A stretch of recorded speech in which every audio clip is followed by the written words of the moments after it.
చాలామంది ప్రభుత్వ ఉద్యోగులకు మోడీ మీద కోపం ఉంది. ఎందుకంటే లంచాలు లేని పరిస్థితి అయింది. ఇదివరకు ప్రభుత్వం ఓ 10,000 రూపాయలు పంపించి ఇప్పుడు ఫర్ ఎగ్జాంపుల్ 6,000 పంపిస్తుంది కదా! ఇదే 6,000 ఇదివరకు ప్రభుత్వానికి పంపిస్తే అక్కడి నుంచి ఇక్కడికొచ్చాక అందరికి ఇచ్చామని లెక్క చూపెడతారు. అందులో 20% తినేస్తారు.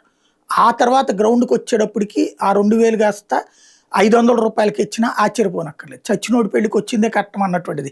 లబ్ధిదారులు, అందులో నాయకుల వాటా, అధికారుల వాటా ఎవడికాడు తినేవాడు. ఇప్పుడు డైరెక్ట్‌గా క్యాష్ పడిపోతుంది. ఇది ఆ అక్రమార్కులకి కష్టమా? నష్టమా? కాదా?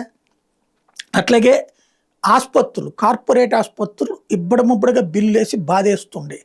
అట్లాంటి స్టేజ్ నుంచి ఇప్పుడు ఒక ఆయుష్మాన్ భారత్ స్కీమ్ వచ్చింది.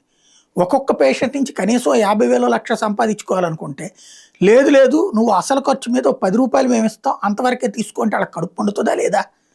అలాగే విద్యా వ్యవస్థకి సంబంధించి కార్పొరేట్ విద్యా సంస్థలు 1111 ర్యాంకుల పోటీలు పెట్టుకుని దానికోసం ఏ రాష్ట్రంలో ఆ రాష్ట్రంలో బతికేస్తుంటాయి. ఇవాళ ఒక్కొక్క కార్పొరేట్ విద్యా సంస్థకి సంబంధించిన వాళ్ళు 500 కోట్ల నుంచి 1,000-1,500 కోట్ల రూపాయలు సంపాదించుకున్న వాళ్ళు ఉన్నారు. అనేక కార్పొరేట్ విద్యా సంస్థలు దేశవ్యాప్తంగా ఏదైతే మధ్య తరగతిలో తమ బిడ్డలకి మంచి భవిష్యత్తు కావాలన్నటువంటి ఆశని సొమ్ము చేసుకుంటూ ఈ ర్యాంకులని చూపించి ఒక్క కాలేజీకి ఒక్క ర్యాంక్ వచ్చిందంటే దాన్ని చూపించి 10,000 అడ్మిషన్స్ వస్తాయి. అట్లాగా ఈవెన్ లీకులైనా ఆ తల్లిదండ్రులకు తప్పే లేదు, తమ బిడ్డలు అట్లా ర్యాంకులు తెచ్చుకుంటారన్నటువంటి ఫీలింగ్ ఉంది.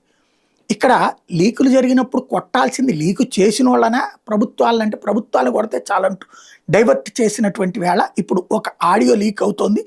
మోడీని దించి తీరాల్సిందే, విద్యా వ్యవస్థలో మనకి సంపాదించినటువంటి సొమ్ములన్నీ ఇతని వల్ల నష్టపోయాం అన్నటువంటి ఆడియో వైరల్ ఇప్పుడు లీక్ అవుతుంది.